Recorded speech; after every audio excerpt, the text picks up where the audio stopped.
नाप और तोल में कमी करने वालों के लिए खराबी है। जो लोगों से नाप कर लें तो पूरा लें, और जब उनको नाप कर या तोल कर दें तो कम दें। क्या ये लोग नहीं जानते कि उठाए भी जाएंगे, यानी एक बड़े सख्त दिन में, जिस दिन तमाम लोग रब्बुल आलमीन के सामने खड़े होंगे।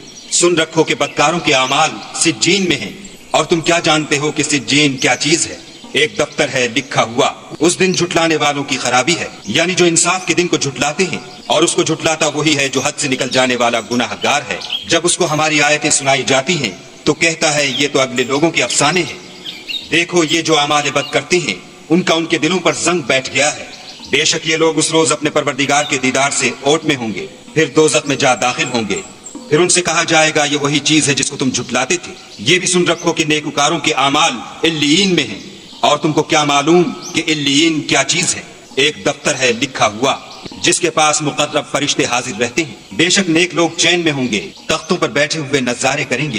तुम उनके चेहरों ही से राहत की ताजगी मालूम कर लोगे। उनको शराब खालिस शरब मोहर पिलाई जाएगी, जिसकी मोहर मुश्क की होगी। तो नेमतों के शायकीन को चाहिए कि उसी से रग़बत करें, और उसमें तस्नीम के पानी की आमेजिश होगी। वो एक चश्मा है जिसमें से खुदा के मुकर्रब पिएंगे।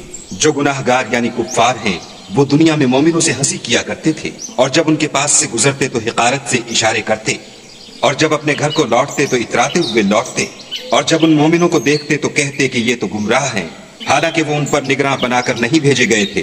तो आज मोमिन काफिरों से हंसी करेंगे और तख्तों पर बैठे हुए उनका हाल देख रहे होंगे। तो काफिरों को उनके अमलों का पूरा पूरा बदला मिल गया।